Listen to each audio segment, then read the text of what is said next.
Yes, sir. यो mister Vipin. Yes, sir. Vipin, Hindi में comfortable हैं? Yes, sir. हिंदी में ही बात करना पसंद करेंगे? Yes, sir. विपिन, आपने शायद महसूस किया होगा कि हम कोविड को लेकर थोड़े गंभीर हैं। Yes, sir. और इसी वजह से आपके और हमारे बीच में हमने पर्याप्त दूरी रख दी है ताकि Yes. आप सुरक्षित महसूस करें। हम लोग जिस समय बातचीत नहीं कर रहे हैं उस समय हम लोग मास्क भी पहन रहे हैं। Yes, sir. आप पर भी ये लागू होता है? यदि आप सुरक्षित महसूस कर रहे हैं और आपको लगता है कि आप बिना मास्क के ज्यादा सहज होंगे तो आप मास्क हटा सकते हैं। हटाना चाहेंगे? Yes, sir. हटा लीजिए। बस इतना आश्वस्त कर दीजिए कि आपको तो किसी किस्म के कोई लक्षण नहीं है। नहीं सर। ठीक है, तो विपिन मेरे ख्याल से हम लोग बातचीत शुरू कर Yes, सकते हैं। सबसे पहले मैं चाहूंगा कि बोर्ड मेंबर्स को आप अपना परिचय दें। बस थोड़ा सा ध्यान रखें कि आपको अपने धर्म, जाति, नाम, पहचान, इन सब का उल्लेख नहीं करना है। Okay sir. सर, मैंने सर 2016 में doctor Ambedkar institute of technology for handicap Kanpur से इलेक्ट्रॉनिक्स इंजीनियरिंग में सर बीटेक किया है। उसके पश्चात से मैं सर सिविल सर्विसेज की तैयारी कर रहा हूँ। मैं सर यूपीएससी में सर 4 बार मेंस लिखा है और 2019 में मैंने यूपीएससी का इंटरव्यू भी दिया था। और सर मैंने साथ में 2017 में यूपी पीसीएस में सर इंटरव्यू दिया था सर। कुल मिलाकर आप पिछले 5 सालों से परीक्षाओं वाली दुनिया में ही हैं, आप कोई नौकरी नहीं कर रहे हैं। No sir. आपने ये क्यों कहा कि आप इंस्टीट्यूट फॉर फिजिकली चैलेंज्ड वाले तरीके वाली यूनिवर्सिटी से आपने यूनिवर्सिटी की ग्रेजुएशन ली है? कोई खास बात है? यस सर, वो ऐसा कॉलेज है कि उसमें सर 60% सर रिजर्व है physically challenge. Physically and visually दोनों होते हैं? Yes sir. हाँ। और सर 40% सर वो ओपन होता है। तो सर जो मेरा एडमिशन हुआ था वो सर 40% जो ओपन सीट थी उसके तहत हुआ था। ये जो अप्रोच है विश्वविद्यालयों की में भी देखने को अब आ गई है, आप बता रहे हैं। स्कूलों में भी कई जगह देखा गया है कि समाज से जो इस तरीके के लोग हैं उनको अलग करके अलग से शिक्षा देने का क्या औचित्य है? क्यों ऐसा किया जा रहा है कि सामान्य विश्वविद्यालयों में उनके लिए जगह बनाना ज़्यादा बेहतर तरीका नहीं होगा? इंटीग्रेटेड अप्रोच बजाय इसके कि उनका एक अलग मोहल्ला बना दिया, 60% फिजिकली चैलेंज लोग एक साथ होंगे। क्या खास वजह थी? सर एक तो सर स्कीम रहती है कि हर अगर सार्वजनिक स्कूल है या कॉलेज है तो 4% तो उनके लिए है। सर कुछ जगह पे ज़्यादा परसेंटेज देने का मतलब ये होता है कि उनके अनुसार सर अवसंरचना का विकास होता है। साथ ही सर जो 40% जो सामान्य रहते हैं उनके साथ एकीकरण की भावना भी रहती है सर। तो इस प्रकार से सर उनका डेवलपमेंट ज़्यादा इंटीग्रेटेड तरीके से हो पाता है सर। ये बताइए, आप तो एक इलेक्ट्रॉनिक्स इंजीनियर हैं, आपने कहा कि वहाँ पे विशेष तौर पर इंतजाम होता है। Yes sir. तो बताइए जरा मुझे, इलेक्ट्रॉनिक्स लैब अगर हम मान लें, ठीक है, इलेक्ट्रॉनिक सर्किट एंड डिवाइसेस की लैब, आप गए होंगे माइक्रो कंट्रोलर्स की लैब में? Yes sir. माइक्रो कंट्रोलर्स की लैब अगर है तो उसमें एक फिजिकली चैलेंज्ड के लिए एसेसिबल, उनके लिए अच्छा अपना इंफ्रास्ट्रक्चर वाले क्या प्रावधान होंगे? सर जैसे कि हमारे कॉलेज में भी था कि जैसे अगर वो लैब 2nd फ्लोर पे है तो हम लोगों के लिए था कि सीढ़ियों का यूज कर सकते, बस उनके लिए सर ढलवा एक संरचना बनाया हुआ था और लिफ्ट का यूज भी कर सकते थे वो लोग। और साथ ही अगर कुछ ऐसे प्रयोग करने होते हैं जहाँ हम लोग को खड़े होना पड़ता था, बट उन लोगों के लिए ऐसा बनाया गया था कि वो अपने जो उनका जो सीट होता था उसी पे बैठ के भी वो सर काम कर सकते। कुल मिलाकर एसेसिबल लैब थी। लैब जो है वो पहुंच में थी, व्हील चेयर जा सकती थी और इस तरीके का। ठीक है, इसके अलावा क्या एक्सपेरिमेंट्स को भी रीडिजाइन किया गया था? सर इस स्तर पे तो सर ज़्यादा प्रयोग नहीं थे क्योंकि जो भी थे सर सामान्य के अनुसार ही बने थे सर। चलिए खैर कोई बात नहीं। ये बताइए कि विपिन, आपने हिंदी साहित्य विषय लिया है? Yes sir. कोई खास वजह है? अचानक ये प्रेम साहित्य के प्रति कैसे उमड़ा आपका? Sir electronics as a subject sir UPSC में सर था नहीं, तो सर मुझे कुछ दूसरे विकल्प को चुनना था। तो सर जब मैंने अपने कुछ दोस्तों और कुछ सीनियरों से बात की तो उन्होंने साहित्य के विषय में कहा। फिर मैंने सर इसके प्रीवियस ईयर पेपर को देखा और 1-2 सर बुक पढ़ा, तो मैंने अपने आप को इसमें ज़्यादा सहज समझा। चलिए, हिंदी साहित्य से आप परीक्षा पास करके आए, वो की 12 खड़ी सुनाइए। Sorry sir? वो की 12 खड़ी सुनाइए। Yes sir. वा वी वो वे वे वो वंग वाह। इसमें तो ऋषि वाला री आया ही नहीं, ऐसा क्यों? आप तो साहित्य के विद्यार्थी हैं। ऋषि वाला जो री है वह एक स्वर है कि व्यंजन है? सर स्वर है सर। तो फिर व्री आना चाहिए था। Yes sir. भूल गए? कहाँ आना चाहिए था? सर आई के बाद आना चाहिए था सर। पक्का? आपने तो फर्स्ट पेपर भी पढ़ा है। क्या औचित्य है री की उस अवस्थिति का? सर कई शब्दों में सर री का उपयोग सर किया जाता है। वो ठीक है। Yes sir. स्वर्णमाला में उसी स्थान पर री के होने का क्या औचित्य है?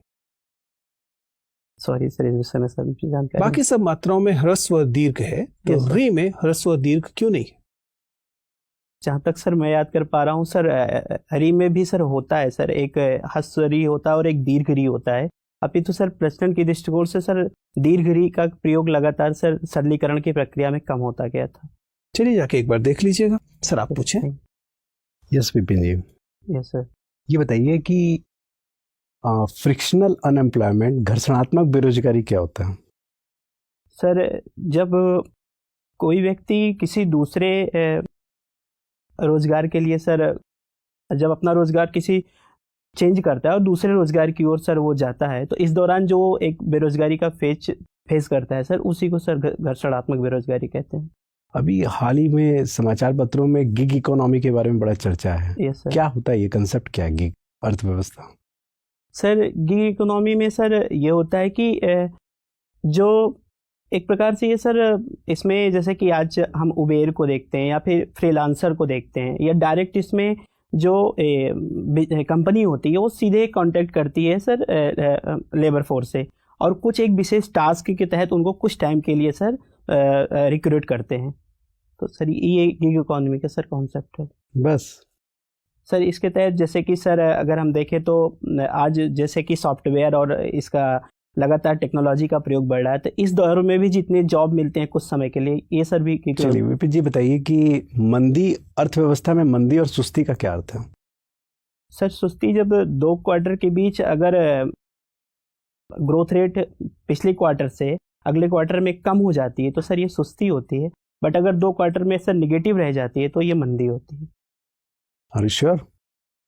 Yes sir. अच्छा, ये बताइए कि उत्तर प्रदेश में, जो उत्तर प्रदेश सरकार है, इन्होंने प्रवासी श्रमिकों के लिए जो लॉकडाउन में वापस लौटे हैं रिवर्स माइग्रेशन में, इनके पुनरुद्धार के लिए, इनके विकास के लिए जो योजनाएं चला रही हैं, यस सर।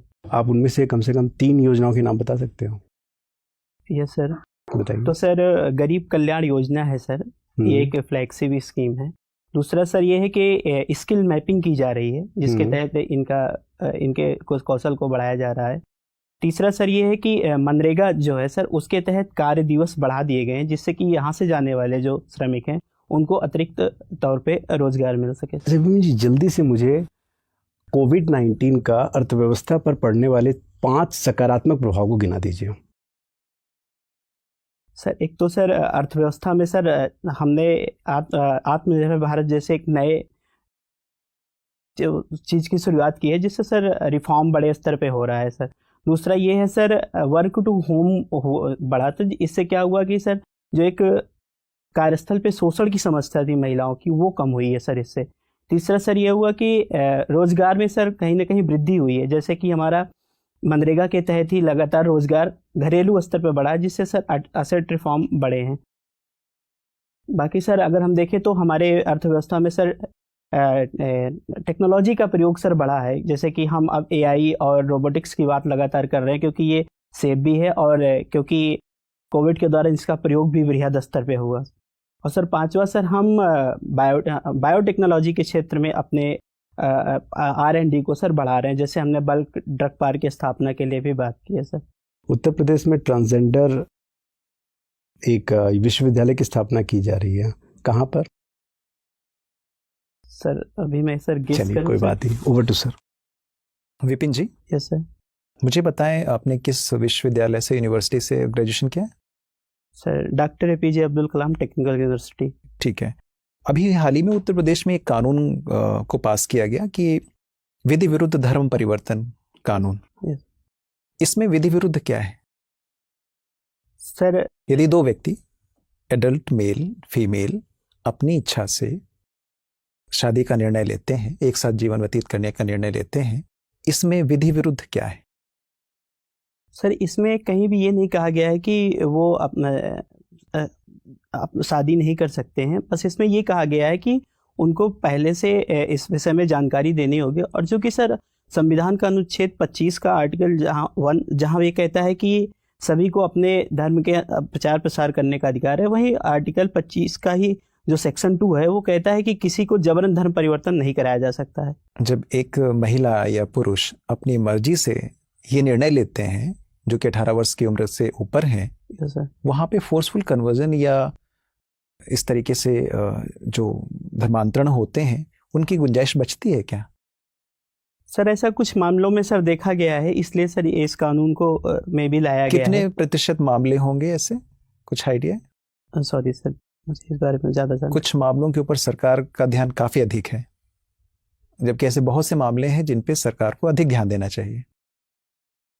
सर यहाँ भी सर चूँकि सर एक धार्मिक स्तर पे, अगर धार्मिक आधार पे किसी का धर्म परिवर्तन कराया जा रहा है तो वो सर आर्टिकल 21 के विरुद्ध भी कानून जाएगा। है उसके लिए अतिरिक्त तौर पे कानून है। खैर मुझे ये बताएं कि कई बार क्या होता है कि जो सिविल सेवक होते हैं वो अपने आप को स्वामी मान लेते हैं, यस मास्टर्स मान लेते हैं। Yes sir.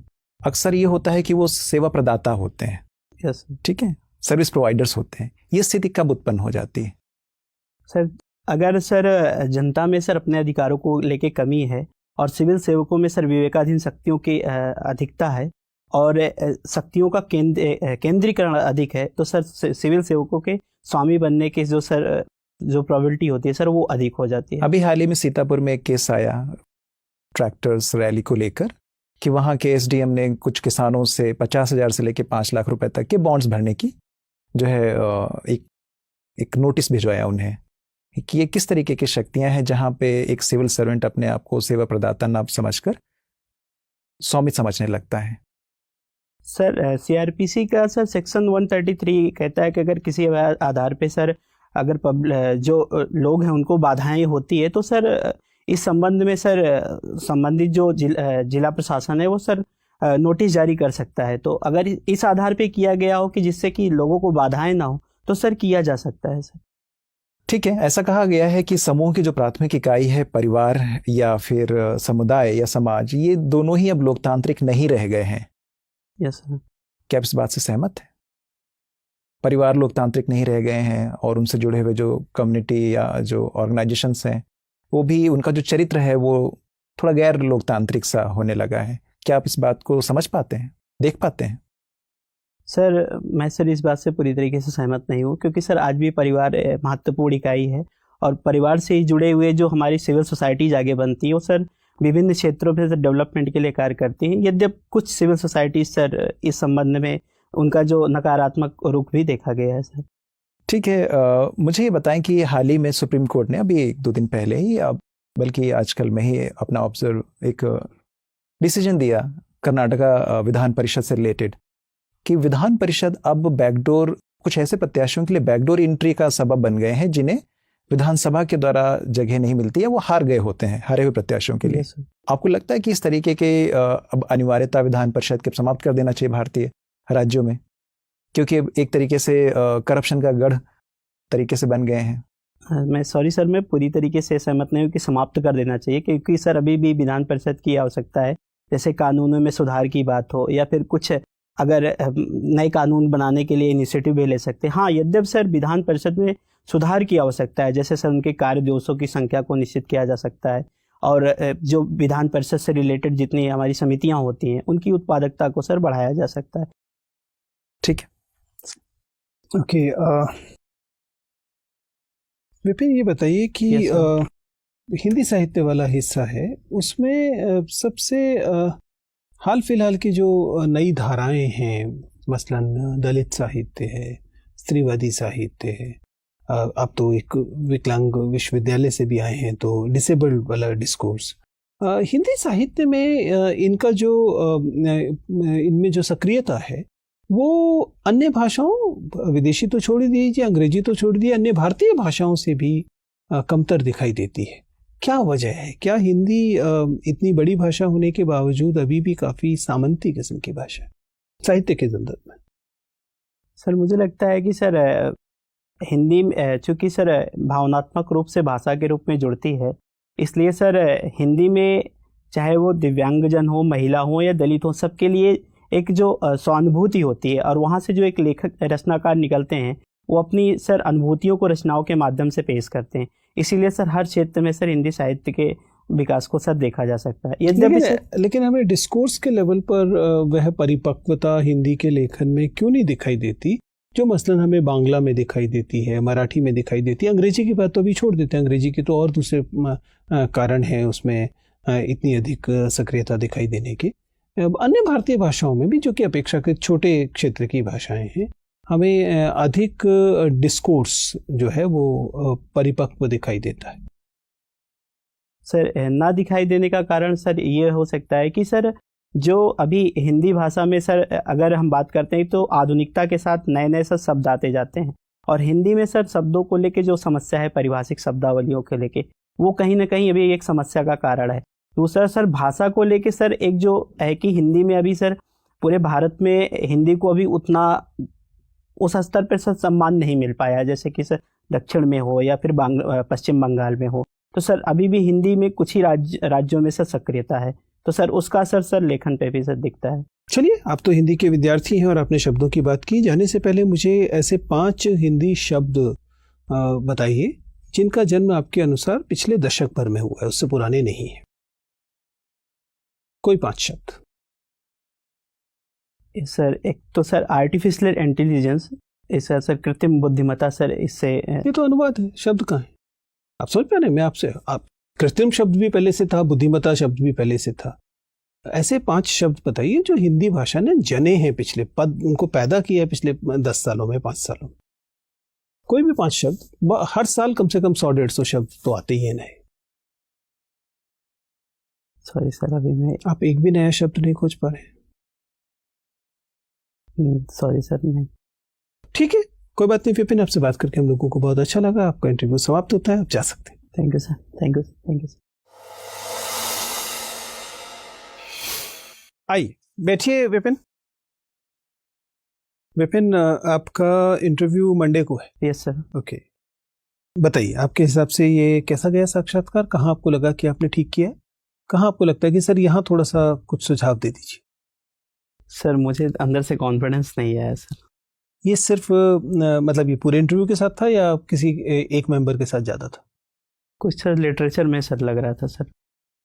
हम लोगों को भी ऐसा लग रहा है कि देखिए, आप शानदार कैंडिडेट हैं, आप तैयार हैं, आप चाहें तो आज इंटरव्यू दे दीजिए, आप एकदम रेडी हैं, चिंता करने की आवश्यकता नहीं। ये जरूर लगा कि जब आप साहित्य पे बात कर रहे थे तो अब आप थोड़ा सा आत्मविश्वास, थोड़ा सा आपका किसी न जाने अज्ञात कारण से थोड़ा सा हिला हुआ था। लेकिन ऐसा नहीं है कि कोई आप कोई बहुत गलत दिशा में उत्तर दे रहे थे, ऐसा भी नहीं है कि जानकारी का कोई बहुत बड़ा अभाव था, तो उसमें आपको चिंता करने की आवश्यकता नहीं है। जनरली स्पीकिंग आपकी पर्सनालिटी अच्छी है, आपकी एंट्री अच्छी है, एग्जिट भी अच्छा है, सिटिंग पोस्चर अच्छा है, वॉइस लेवल ठीक है, फ्लो अच्छा है। एक आध जगह पे और बेहतर हो सकता है, लेकिन जितना अभी भी है वो पर्याप्त है। मतलब उससे सामान्यतः चीजें आपकी जो अभिव्यक्ति है वो उसको लेकर एक अच्छी राय बन रही है। कमिंग टू स्पेसिफिक्स कंटेंट में, सामान्यतः मुझे कोई ऐसा सुझाव देने का मन नहीं कर रहा जिससे कोई बड़ा बदलाव होने वाला है। ठीक है, वो इसलिए क्योंकि आमतौर पर आप चीजों को सही उत्तर दे रहे हैं। एनालिटिकल सवालों में एक आध जगह पर ऐसा लगा कि आपने इसे अपना पुनीत कर्तव्य मान लिया है कि सरकार को हर हालत में बचाना है। देखिए, बिना सरकार की आलोचना किए हुए भी, नीतिगत तरीके से सरकार की आलोचना किए हुए भी आप ये आसानी से दर्शा सकते हैं कि आप में एनालिटिकल एबिलिटी है। मतलब और नहीं तो आप कम से कम तर्क बदल सकते हैं। yes, आप तर्क को ठीक उस भाषा में नहीं ना देकर जिस भाषा में सरकार ने दिया है, आप उसे कुछ बदल सकते हैं, या फिर उससे पहले एक परंतुक लगा सकते हैं कि सर कुछ लोगों में यह संदेश गया है या कुछ लोगों ने ये राय व्यक्त की है किंतु, और उसके बाद फिर वही बात बोल दीजिए जो आप बोल रहे हैं। आप समझ पा रहे हैं? ताकि ये लगे कि एक तो आप में संतुलन भी है और दूसरा आप ब्लाइंड फॉलोअर नहीं है। Yes sir. You can think, लेकिन आप जरूरत पड़ने पर बहुत अच्छे जस्टिफिकेशन नीतियों के पक्ष में भी दे सकते हैं। yes, तो ये स्ट्रेंथ लगती है। yes, केवल आलोचना से बचना पर्याप्त कई बार नहीं होता, क्योंकि उससे लगता है कि अभी शातिर बन रहे हैं, बाद में हो जाएगा। आप समझ पा रहे हैं? बाकी ये इस छोटे से एरिया को छोड़ दिया जाए तो बाकी सब जगह पर आप चीजों को बहुत अच्छे से कर रहे हैं। इसलिए 2 काम कर रहे हैं, एक तो एक अच्छी नींद लेनी है, ठीक है ना, शनिवार इतवार को ठीक से सोना है, ठीक है, कॉन्फिडेंस से जाकर इंटरव्यू देना है, थोड़ा सा प्रसन्न रहना है, खुश रहकर इंटरव्यू देना है, बदलाव कुछ करने की जरूरत नहीं। ठीक है, अच्छा कर रहे हैं आप। All the best. सर मेरा एक क्वेश्चन था सर, जी। जैसे सर मैंने हॉबी में सर रखा है राइटिंग, हिंदी पोइट्री।